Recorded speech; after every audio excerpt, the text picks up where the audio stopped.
بسم اللہ الرحمن الرحیم۔ شروع کرتا ہوں اللہ کے نام سے جو بے انتہا مہربان ہیں، رحم کرنے والے ہیں۔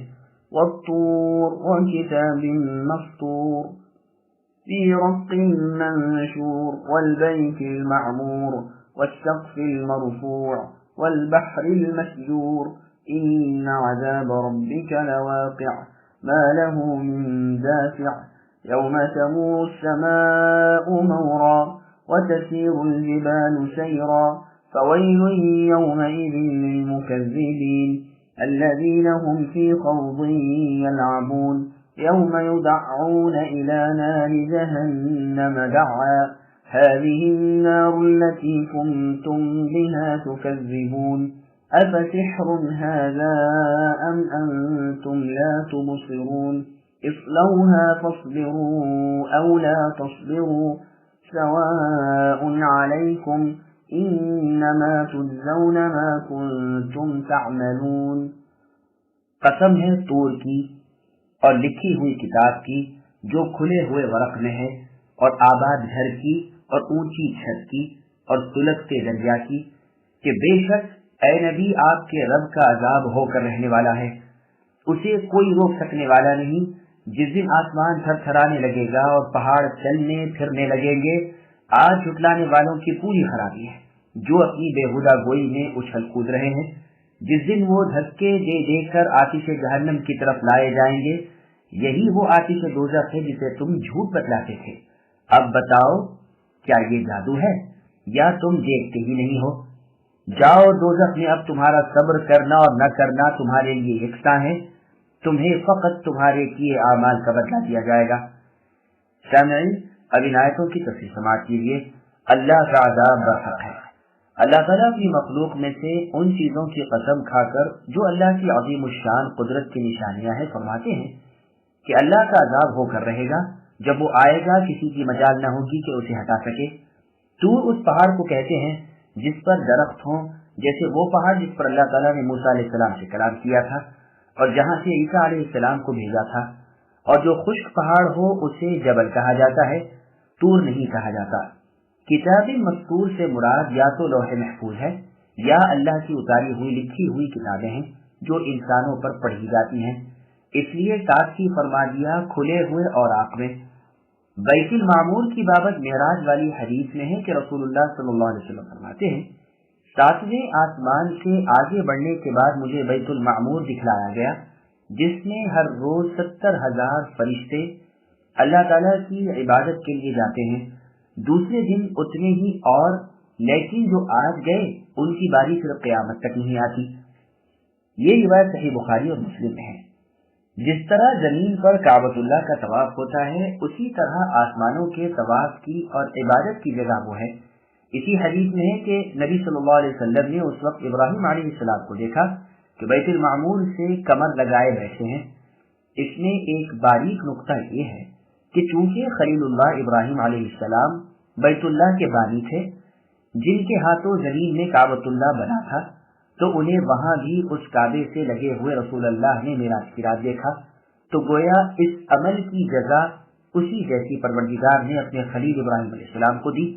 یہ بیت المعمور ٹھیک خانہ کعبہ کے اوپر ہے اور ہے 7ویں آسمان پر۔ یوں تو ہر آسمان میں ایک ایسا گھر ہے جہاں اس آسمان کے فرشتے اللہ تعالیٰ کی عبادت کرتے ہیں۔ پہلے آسمان پر جو ایسی جگہ ہے اس کا نام بیت العزہ ہے، واللہ اعلم۔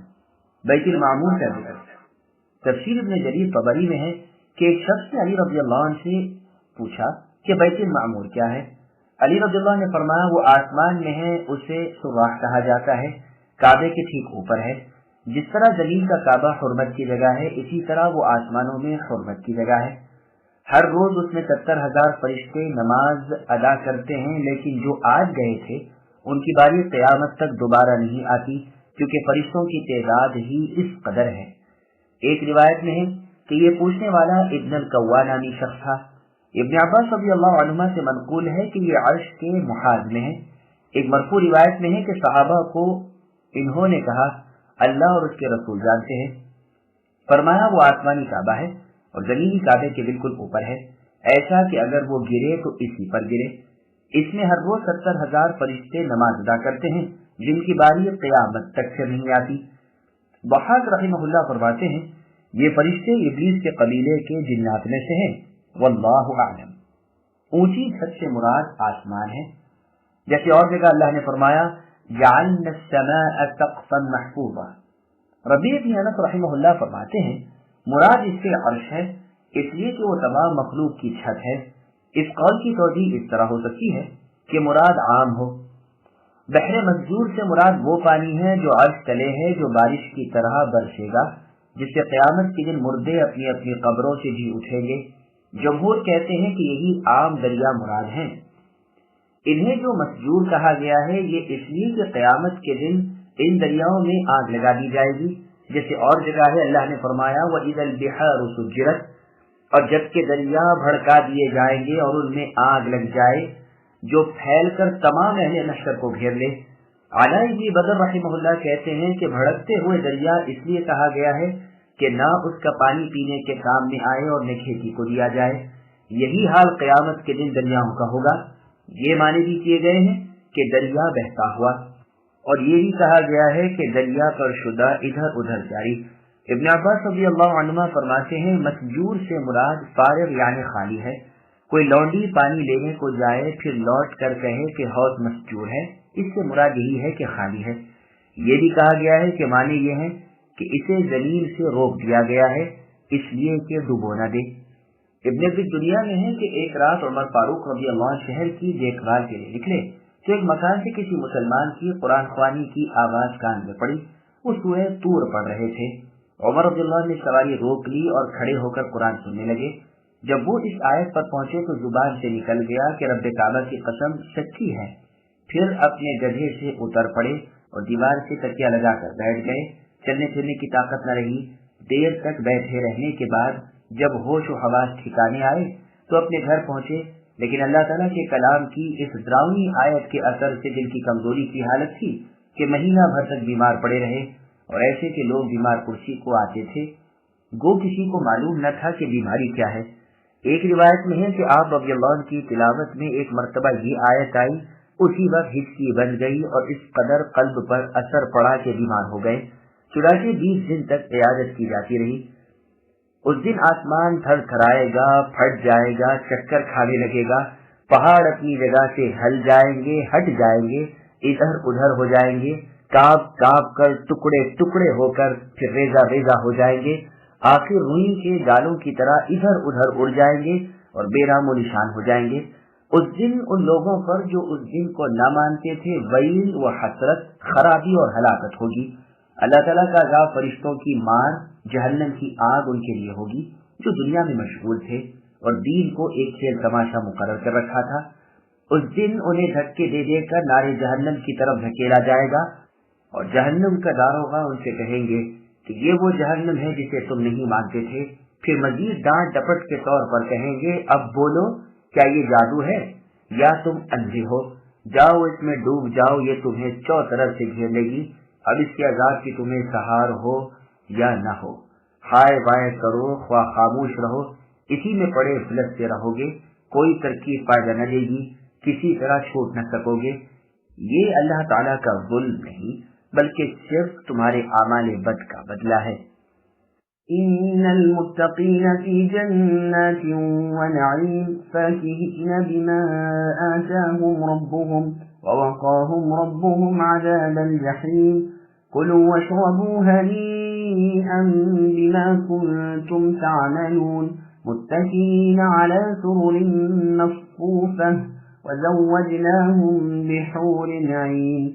بے شک پرہیزگار لوگ جنتوں میں اور نعمتوں میں ہیں جو انہیں ان کے رب نے دے رکھی ہیں، اس پر خوش خوش ہیں، اور ان کے پروردگار نے انہیں جہنم کے عذاب سے بھی بچا لیا ہے۔ تم سہتا پچتا کھاتے پیتے رہا کرو ان اعمال کے بدلے جو تم کرتے تھے۔ برابر لکھے ہوئے شاندار تخت پر تکیے لگائے ہوئے، اور ہم نے ان کے نکاح گوری گوری بڑی بڑی آنکھوں والی حوروں سے کر دیے ہیں۔ سامعین اب آیتوں کی تفصیل سماعت کیجیے۔ اہل جنت پر انعامات۔ اللہ تعالیٰ نیک بختوں کا انجام بیان فرما رہے ہیں کہ عذاب و سزا سے جو بدبختوں کو ہو رہا ہے یہ محفوظ کر کے جنتوں میں پہنچا دیے گئے، جہاں کی بہترین نعمتوں سے فائدہ اٹھا رہے ہیں، اور ہر طرح خوشحال خوش دل ہے۔ قسم قسم کے کھانے، طرح طرح کے پینے، بہترین لباس، عمدہ عمدہ سواریاں، بلند و بالا مکانات اور ہر طرح کی نعمتیں انہیں مہیا ہے، کسی قسم کا ڈر خوف نہیں۔ اللہ تعالیٰ فرما چکے ہیں کہ تمہیں میرے عذابوں سے نجات مل گئی، غرض دکھ سے دور، سکھ سے مسرور، راحت و لذت میں مخمور ہیں۔ جو چیز سامنے آتی ہے وہ ایسی ہے جسے نہ کسی آنکھ نے دیکھا ہو، نہ کسی کان نے سنا ہو، نہ کسی دل پر خیال تک گزرا ہو۔ پھر اللہ تعالیٰ کی طرف سے بار بار مہمان نوازی کے طور پر ان سے کہا جاتا ہے کہ کھاتے پیتے رہو، خوشگوار، خوش ذائقہ، بے تکلف، مزیدار مرغوب چیزیں تمہارے لیے مہیا ہیں۔ پھر ان کا دل خوش کرنے، حوصلہ بڑھانے اور طبیعت میں امنگ پیدا کرنے کے لیے ساتھ ہی اعلان ہوتا ہے کہ یہ تو تمہارے اعمال کا بدلہ ہے جو تم اس جہان میں کر آئے ہو، یعنی دنیا کی زندگی میں۔ مرصع اور جڑاؤ شاہانہ تخت پر بڑی بے فکری اور فارغ البالی سے تکیے لگائے بیٹھے ہوں گے۔ 70 سال گزر جائیں گے، انہیں ضرورت نہ ہوگی کہ اٹھیں یا ہلے جڑیں۔ بے شمار سلیقہ شعار، ادب و خادم گزار، ہر طرح کی خدمت کے لیے کمر بستہ، جس چیز کو جی چاہے آن کی آن میں موجود، آنکھوں کا نور، دل کا سرور، وافر و موفور، سامنے بے انتہا خوب سیرت، گورے گورے پنڈلے والی، بڑی بڑی رسیلی آنکھوں والی بہت سی حوریں، پاک دل، عصمت مآب، عصمت کوش، دل بہلانے اور خواہش پوری کرنے کے لیے سامنے کھڑی، ہر نعمت و رحمت چوطرف بکھری ہوئی، پھر بھلا انہیں کس چیز کی کمی؟ 70 سال کے بعد جب دوسری جانب مائل ہوتے ہیں تو دیکھتے ہیں کہ وہاں اور ہی منظر ہے، ہر چیز نئی ہے، ہر نعمت پر جوبن ہے۔ اس طرف کی حوروں پر نظر پڑتی ہے تو ان کے نور کی چکا چوند حیرت میں ڈال دیتی ہے۔ ان کی پیاری پیاری بھولی بھالی شکلیں، اچھوتے پنڈے اور کوارے پہ کی شرمیلی نظریں اور جوانی کا باکاپن دل پر مقناطیسی اثر ڈالتا ہے۔ جنتی کچھ کہے اس سے پہلے ہی وہ اپنی شیریں کلامی سے عجیب انداز سے کہتی ہے، شکر ہے کہ آپ کا التفات ہماری طرف بھی ہوا۔ غرض اسی طرح من مانگی نعمتوں میں مست ہو رہے ہیں۔ پھر ان جنتیوں کے سخت باوجود قطار وار ہونے کے اس طرح نہ ہوں گے کہ کسی کو کسی کی پیٹھ ہو، بلکہ آمنے سامنے ہوں گے۔ کسی اور جگہ اللہ نے فرمایا ہے، علی سرر متقابلین، تختوں پر اہل جنت ہوں گے اور ایک دوسرے کے آمنے سامنے ہوں گے۔ پھر آگے اللہ فرماتے ہیں، ہم نے ان جنتیوں کے نکاح میں حوریں دے رکھی ہیں جو کبھی دل میلا نہ کریں، جب نظر پڑے جی خوش ہو جائے، اور ظاہری خوبصورتی کی تو کسی سے تعریف ہی کیا ہو سکتی ہے۔ ان کے اوصاف کے بیان کی حدیثیں وغیرہ کئی مقامات پر گزر بھی چکی ہیں، اس لیے انہیں یہاں وارد کرنا چندہ ضروری نہیں۔ والذين آمنوا واتبعتهم ذريتهم بإيمان ألحقنا بهم ذريتهم وما ألتناهم من عملهم من شيء كل امرئ بما كسب رهين وأمددناهم بفاكهة ولحم مما يشتهون يتنازعون فيها كأسا لا لغو فيها ولا تأثيم ويطوف عليهم غلمان لهم كأنهم لؤلؤ مكنون وأقبل بعضهم على بعض يتساءلون قالوا إنا كنا قبل في أهلنا مشفقين فمن الله علينا ووقانا عذاب السموم إنا كنا من قبل ندعوه إنه هو البر الرحيم۔ اور جو لوگ ایمان لائے اور ان کی اولاد نے بھی ایمان میں ان کا ساتھ دیا، ہم ان کی اولاد کو ان تک پہنچا دیں گے اور ان کے عمل سے ہم کچھ کم نہ کریں گے۔ ہر شخص اپنے اپنے اعمال میں گرفتار ہے۔ ہم ان کے لیے میوے اور مرغوب گوشت کی ریل پہل کر دیں گے، خوش طبعی کے ساتھ ایک دوسرے سے جام شراب کی چھینا چھپٹی کریں گے، جس شراب کے سرور میں نہ تو بےہودہ گوئی ہوگی نہ گناہ، اور ان کے ارد گرد ان کے نو عمر غلام چل پھر رہے ہوں گے، گویا کہ وہ مروارید تھے جو ڈھکے رکھے تھے۔ آپس میں ایک دوسرے کی طرف متوجہ ہو کر بات چیت کریں گے، کہیں گے کہ اس سے پہلے ہم اپنے گھر والوں میں بہت ڈرا کرتے تھے، اللہ تعالیٰ نے ہم پر بڑا احسان کیا اور ہمیں تیز و تند جب سے بچا لیا۔ اس سے پہلے ہی اللہ کی عبادت کیا کرتے تھے، بے شک وہ محسن اور مہربان ہیں۔ سامعین، اب ان آیتوں کی تفصیل سماعت کیجیے۔ اہل ایمان کی اولاد، اللہ جل شانہ اپنے فضل و کرم اور لطف و رحم، اپنے احسان اور انعام کا بیان فرماتے ہیں کہ جن مؤمنوں کی اولادیں بھی ایمان میں اپنے باپ دادوں کی راہ لگ جائیں لیکن اعمال صالحہ میں اپنے بڑوں سے کم ہو، پروردگار ان کے نیک اعمال کا بدلہ بڑھا چڑھا کر انہیں ان کے بڑوں کے درجے میں پہنچا دیں گے، تاکہ بڑوں کی آنکھیں چھوٹوں کو اپنے پاس دیکھ کر ٹھنڈی رہیں اور چھوٹے بھی اپنے بڑوں کے پاس حساس بشاش رہیں۔ ان کے عملوں کی بڑھوتری ان کے بزرگوں کے اعمال کی کمی سے نہ کی جائے گی، بلکہ محسن و مہربان رب اللہ تعالیٰ انہیں اپنے معمور خزانوں میں سے عطا فرمائیں گے۔ ابن عباس رضی اللہ عنہ اس آیت کی تفسیر میں یہی فرماتے ہیں۔ مسند احمد میں حدیث ہے کہ رسول اللہ صلی اللہ علیہ وسلم نے فرمایا، اللہ تعالیٰ اپنے نیک بندے کا درجہ جنت میں دفعتاً بڑھاتے ہیں۔ وہ دریافت کرتا ہے کہ اے اللہ، میرا یہ درجہ کیسے بڑھ گیا؟ اللہ تعالیٰ ارشاد فرماتے ہیں کہ تیری اولاد نے تیرے لیے استغفار کیا، اس بنا پر میں نے تیرا درجہ بڑھا دیا۔ اس حدیث کی اسناد بالکل صحیح ہے، وہ بخاری اور مسلم میں ان لفظوں سے نہیں آئی، لیکن اس جیسی ایک روایت صحیح مسلم میں اس طرح مروی ہے کہ ابن آدم کے مرتے ہی اس کے اعمال موقوف ہو جاتے ہیں، لیکن 3 عمل کے وہ مرنے کے بعد بھی ثواب پہنچاتے رہتے ہیں۔ ایک صدقہ جاریہ، دوسرا علم دین جس سے نفع پہنچتا رہے، تیسرا نیک اولاد جو مرنے والے کے لیے دعا خیر کرتی رہے۔ جنت کی نعمتیں، چونکہ یہاں بیان ہوا تھا کہ مومنوں کی اولاد کے درجے بے عمل بڑھا دیے گئے، تو ساتھ ہی ساتھ اپنے اس فضل کے بعد اللہ تعالیٰ اپنے عدل کا بیان فرماتے ہیں کہ کسی کو کسی کے اعمال میں پکڑا نہ جائے گا، بلکہ ہر شخص اپنے اپنے عمل میں رہن ہوگا۔ باپ کا بوجھ بیٹے پر اور بیٹے کا باپ پر نہ ہوگا، جیسے اور جگہ ہے اللہ نے فرمایا کل نفس بما کسبت رہینہ، یعنی ہر شخص اپنے کیے ہوئے کاموں میں گرفتار، سوائے ان لوگوں کے کہ جن کے دائیں ہاتھ میں نام اعمال پہنچے ہیں، وہ جنتوں میں بیٹھے ہوئے گنہگاروں سے دریافت کرتے ہیں۔ پھر آگے ارشاد ہوتا ہے کہ ان جنتیوں کو قسم قسم کے میوے اور طرح طرح کے گوشت دیے جاتے ہیں، جس چیز کو جی چاہے جس پر دل آئے وہ ایک لخت موجود ہو جاتی ہے۔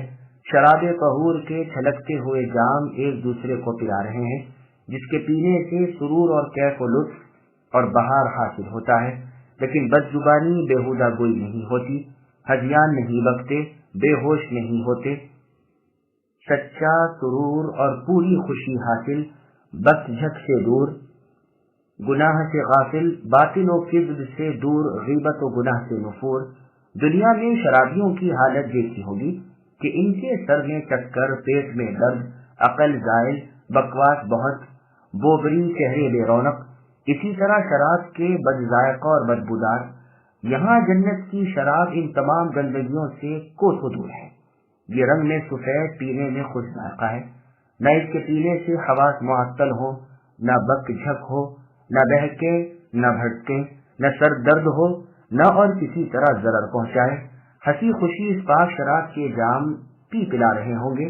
ان کے غلام کم سن نوعمر بچے جو حسن و خوبی میں ایسے ہیں جیسے مروارید ہوں، اور وہ بھی ڈبے میں بند رکھے گئے ہیں، کسی کا ہاتھ بھی نہ لگا ہو اور ابھی ابھی تازے تازے نکالے ہوں۔ ان کی آبداری، صفائی، چمک دمک، روپ رنگ کا کیا پوچھنا، لیکن غلمان کے حسین چہرے انہیں بھی مانی کر دیتے ہیں۔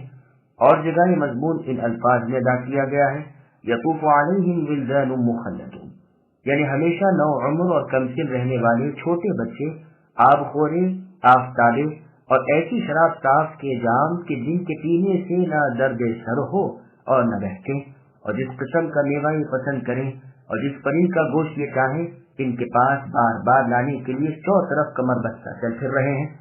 اس دور شراب کے وقت آپس میں گھل مل کر ہر طرح کی باتیں کریں گے، دنیا کے احوال یاد آئیں گے، کہیں گے کہ ہم دنیا میں جب اپنے والوں میں تھے تو اپنے رب کے آج کے دن کے عذابوں سے سخت لرزاں و ترساں تھے۔ الحمدللہ، رب نے ہم پر خاص احسان کیا اور ہمارے خوف کی چیز سے ہمیں امن دیا۔ ہم اللہ ہی سے دعائیں التجائیں کرتے رہے، اللہ نے ہماری دعائیں قبول فرما لی اور ہمارا سوال پورا کر دیا۔ یقیناً اللہ تعالیٰ بہت ہی نیک سلوک اور رحم کرنے والے ہیں۔ فائدہ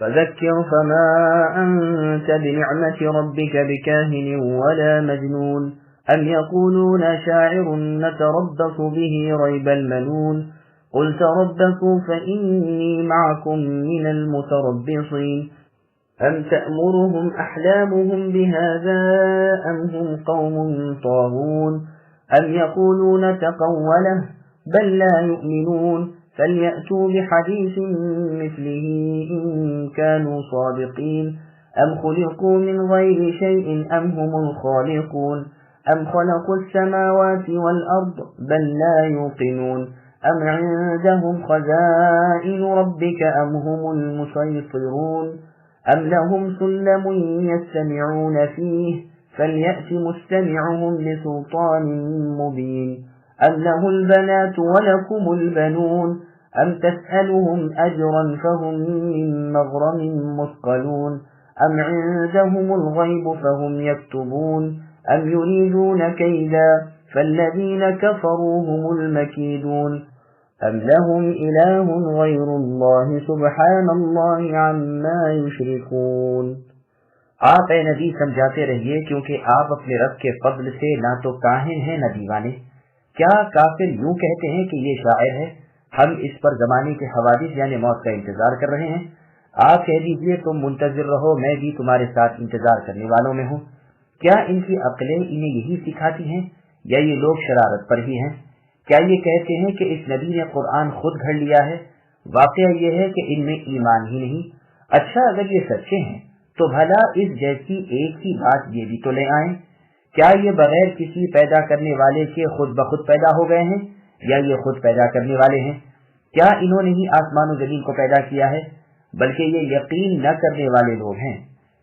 یا کیا ان کے پاس اے نبی آپ کے رب کے خزانے ہیں یا ان خزانوں کے یہ داروغہ ہیں؟ یا کیا ان کے پاس کوئی سیڑھی ہے جس پر چڑھ کر سن آئے ہیں؟ اگر ایسا ہے تو ان کا سننے والا کوئی روشن دلیل پیش کرے۔ کیا اللہ کی تو سب لڑکیاں ہیں اور تمہارے ہاں لڑکے ہیں؟ کیا اے نبی آپ ان سے کوئی اجرت طلب کرتے ہیں کہ یہ اس کے بوجھ سے بوجھل ہو رہے ہیں؟ کیا ان کے پاس علم غیب ہے جسے یہ لکھ لیتے ہیں؟ کیا یہ لوگ کوئی فریب کرنا چاہتے ہیں؟ اے نبی آپ یقین کر لیں کہ فریب خوردہ جماعت کافروں کی ہے۔ کیا اللہ کے سوا ان کا کوئی اور معبود ہے؟ ہرگز نہیں، اللہ تعالیٰ ان کے شرک سے پاک ہے۔ سامعین ان آیتوں کی تفسیر سماعت کیجیے۔ کفار پیغمبر صلی اللہ علیہ وسلم کو شاعر کہتے تھے۔ اللہ تعالیٰ اپنے نبی کو حکم دیتے ہیں کہ اللہ کی رسالت اللہ کے بندوں تک پہنچاتے رہیں۔ ساتھ ہی بدکاروں نے جو بہتان رسول اللہ پر باندھ رکھے تھے ان سے بھی آپ کی صفائی کرتے ہیں۔ کاہن انہیں کہتے ہیں جس کے پاس کبھی کبھی کوئی خبر جن پہنچا دیتا ہے۔ تو ارشاد ہوا کہ اللہ کے دین کی تبلیغ اے نبی آپ کیجیے۔ الحمدللہ آپ نہ تو جنات والے ہیں نہ جنون والے۔ پھر کافروں کا قول نقل فرماتے ہیں کہ یہ کفار کہتے ہیں کہ محمد صلی اللہ علیہ وسلم تو ایک شاعر ہیں۔ اے نبی انہیں کہنے دیجیے جو کہہ رہے ہیں، ان کے انتقال کے بعد ان کی سی کون کہے گا؟ ان کا یہ دین ان کے ساتھ ہی فنا ہو جائے گا۔ پھر اپنے نبی محمد صلی اللہ علیہ وسلم کو اللہ تعالیٰ اس کا جواب دینے کو فرماتے ہیں کہ اچھا ادھر تم انتظار کرتے ہو، ادھر میں بھی منتظر ہوں۔ دنیا دیکھ لے گی کہ انجام کار غلبہ اور غیر فانی کامیابی کسے حاصل ہوتی ہے۔ چنانچہ دارالندوہ میں قریش مکہ کا مشورہ ہوا کہ محمد صلی اللہ علیہ وسلم بھی مثل اور شاعروں کے ایک شعر گو ہیں، انہیں قید کر لو، یہ وہیں ہلاک ہو جائیں گے جس طرح زہیر اور نابغہ کا حشر ہوا۔ اس پر یہ آیتیں اتری۔ پھر آگے اللہ فرماتے ہیں کیا ان کافروں کی دانائی انہیں یہی سمجھاتی ہے کہ باوجود جاننے کے پھر بھی آپ کی نسبت اے نبی غلط افواہیں اڑائیں اور بہتان بازی کریں؟ حقیقت یہ ہے کہ یہ کفار بڑے سرکش، گمراہ اور عناد رکھنے والے لوگ ہیں، دشمنی میں آ کر واقعات سے چشم پوشی کر کے آپ کو مفت میں برا بھلا کہتے ہیں۔ کیا یہ کہتے ہیں کہ اس قرآن کو محمد صلی اللہ علیہ وسلم نے خود آپ بنا لیا ہے؟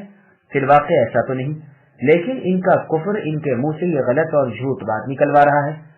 اگر یہ کفار سچے ہیں تو پھر یہ خود بھی مل جل کر ایک ہی ایسی بات بنا کر دکھا تو دیں۔ یہ کفار قریش تو کیا، اگر ان کے ساتھ روئے زمین کے جنات و انسان مل جائیں، جب بھی اس قرآن کی نظیر سے سب عاجز رہیں گے۔ اور پورا قرآن تو بڑی چیز ہے، اس جیسی 10 صورتیں بلکہ ایک صورت بھی قیامت تک نہیں بنا لا سکتے۔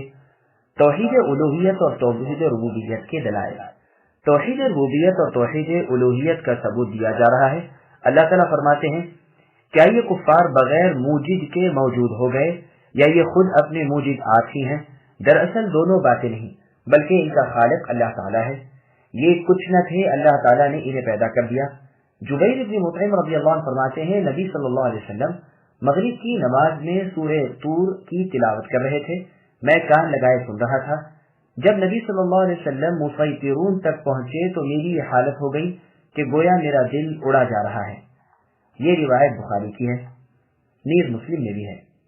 بدری قیدیوں میں یہ جبیر رضی اللہ عنہ بھی آئے تھے، اس وقت یہ کافر و مشرک تھے۔ یہ اس وقت کا واقعہ ہے جب یہ کافر تھے۔ قرآن پاک کی ان آیتوں کو سننا ان کے اسلام کا ذریعہ بن گیا۔ پھر آگے اللہ فرماتے ہیں، کیا آسمان و زمین کے پیدا کرنے والے یہ کفار ہیں؟ یہ بھی نہیں، بلکہ یہ جانتے ہوئے کہ خود ان کا اور کل مخلوقات کا رچانے اور پیدا کرنے والے تو اللہ ہی ہیں، پھر بھی یہ لوگ اپنی بے یقینی سے باز نہیں آتے۔ پھر آگے اللہ فرماتے ہیں کہ کیا دنیا میں تصرف ان کفار کا ہے؟ ہر چیز کے خزانوں کے مالک کیا یہ ہیں یا مخلوق کے محاسب یہ ہیں؟ حقیقت میں ایسا نہیں، بلکہ مالک و متصرف صرف اللہ عز و جل ہی ہے، وہ قادر ہے جو چاہے کر گزرے۔ پھر فرماتے ہیں، کیا اونچے آسمانوں تک چڑھ جانے کا کوئی زینہ ان کفار کے پاس ہے؟ اگر یوں ہے تو ان میں سے جو وہاں پہنچ کر کلام سن آتا ہے وہ اپنے اقوال و افعال کی کوئی آسمانی دلیل پیش کرے، لیکن نہ وہ پیش کر سکتا ہے نہ وہ کسی حقانیت کے پابند ہے۔ یہ بھی ان کفار کی بڑی بھاری غلطی ہے کہ کہتے ہیں فرشتے اللہ کی لڑکیاں ہیں۔ کیا مزے کی بات ہے کہ اپنے لیے تو لڑکیاں ناپسند کریں اور اللہ تعالیٰ کے لیے ثابت کریں۔ انہیں اگر معلوم ہو جائے کہ ان کے ہاں لڑکی ہوئی تو غم کے مارے چہرہ سیاہ پڑ جائے اور اللہ تعالیٰ کے مقرر فرشتوں کو اللہ کی لڑکیاں بتلائیں۔ اتنا ہی نہیں بلکہ پھر ان کی پرستش کریں۔ پس نہایت ڈانٹ ڈپٹ کے ساتھ اللہ تعالیٰ فرماتے ہیں، کیا اللہ کی لڑکیاں ہیں اور تمہارے لڑکے ہیں؟ پھر فرمایا، کیا اے نبی آپ اپنی تبلیغ پر ان سے کچھ معاوضہ طلب کرتے ہیں جو ان پر بھاری پڑے؟ یعنی نبی اللہ دین اللہ کے پہنچانے پر کسی سے کوئی اجرت نہیں مانگتے، پھر انہیں یہ پہنچانا کیوں بھاری پڑتا ہے؟ کیا یہ لوگ غیب داں ہیں؟ نہیں، بلکہ زمین و آسمان کی تمام مخلوق میں سے کوئی بھی غیب کی باتیں نہیں جانتا۔ کیا یہ لوگ اللہ کے دین اور رسول اللہ کی نسبت بکواس کر کے خود رسول کو، مؤمنوں کو اور عام لوگوں کو دھوکہ دینا چاہتے ہیں؟ یاد رکھو یہی دھوکے باز دھوکے میں رہ جائیں گے اور وبال اخروی سمیٹیں گے۔ پھر آگے اللہ نے فرمایا، کیا اللہ کے سوا ان کے اور معبود ہیں؟ اللہ کی عبادت میں بتوں کو اور دوسری چیزوں کو یہ کیوں شریک کرتے ہیں؟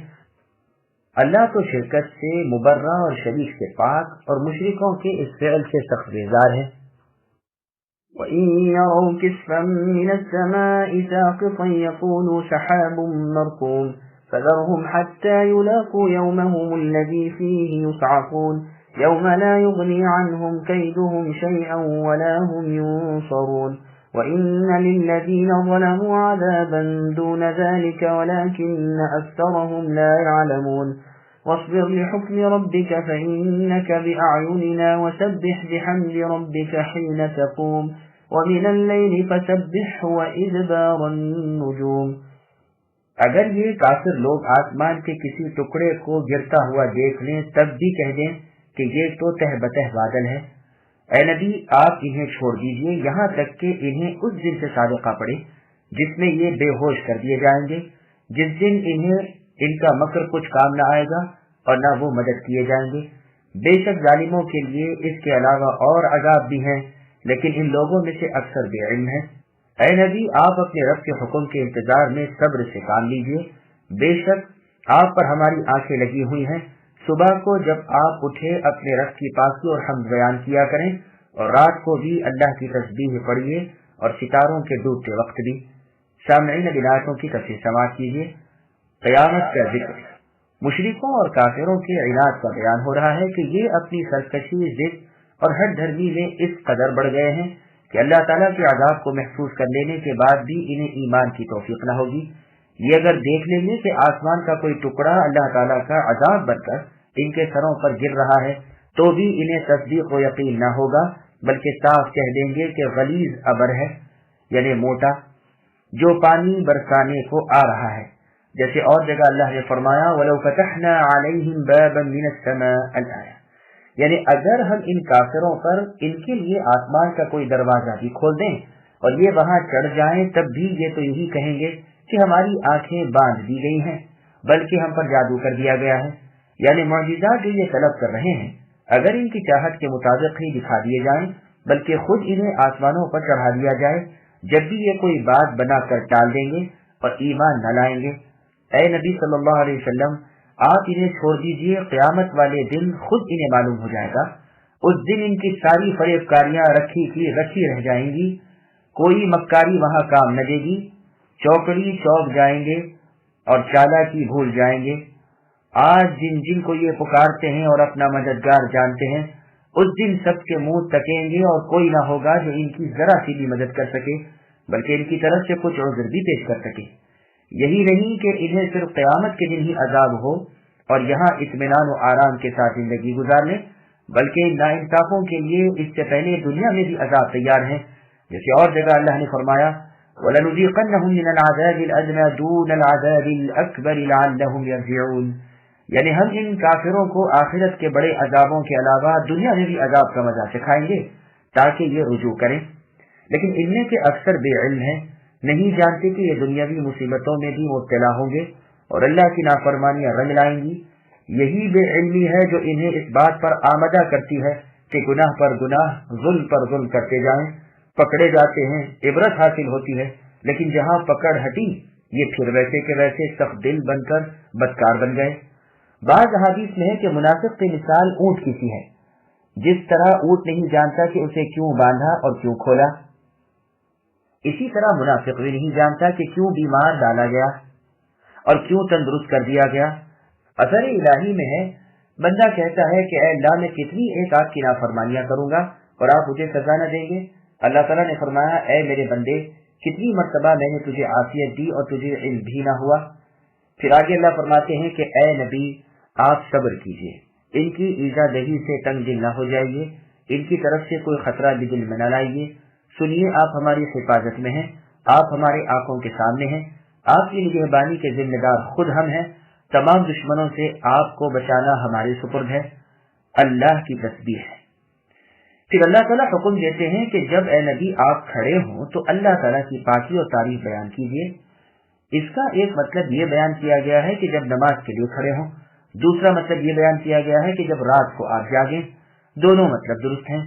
چنانچہ صحیح مسلم میں ایک حدیث ہے کہ نماز شروع کرتے ہی نبی صلی اللہ علیہ وسلم فرماتے سبحانک اللہم و بحمدک وتبارک اسمک وتعالی جدک ولا الہ غیرک، یعنی اے اللہ آپ پاک ہیں، تمام تعریفوں کے مستحق ہیں، آپ کا نام برکتوں والا ہے، آپ کی بزرگی بہت بلند و بالا ہے اور آپ کے سوا کوئی معبود برحق نہیں۔